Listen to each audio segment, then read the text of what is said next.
Dear Tita L, good evening po. Pakitawag niyo na lang po ako sa pangalang Jovel. Gusto ko lang pong i-share ang love note of appreciation ko sa asawa ko. At tawagin na lang po natin siyang si Ben. Hindi pa uso noon ang mga bonggang proposal. Walang pa-surprise ang effect, walang videos, walang documentation o kahit ano pa. Na-realize ko rin ngayon, wala palang nag-propose sa aming dalawa. Basta napag-uusapan lang namin hanggang sa inopen na namin sa mga pamilya at kaibigan namin. Pero kita mo naman, Tita El, kulay lang ng buhok namin ang nag-fade pero hindi ang pagmamahal at commitment sa pamilya. By the way, going 16 years na po kaming kasal at nabiyayaan na rin ng dalawang nagagandahang dalaga. Cliché man, pero kapag talaga ang Panginoon ang sentro at source ng pagmamahala ng pamilya, kapag kumapit o kayang kumapit ng magkakapamilya sa isa't isa. Pwedeng matinag, pero hindi matitibag.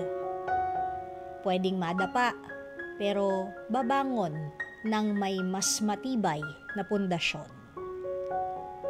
Sa kaliwat kanang kwento ng mga hiwalayan ng mga mag-asawa o issue ng mga third party, cheating, ghosting, o bigla na lang nagsawa o napa-soul searching, siguro gusto ko lang i-share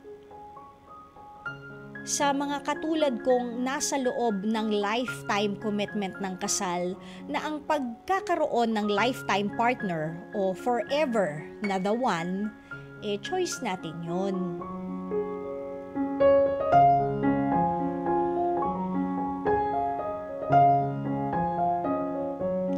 Araw-araw, oras-oras, minu-minuto at sigu-sigundong choice nyo yung dalawa bilang mag-asawa na whether good or bad of a situation, pipiliin nyo pa rin ang isa't isa.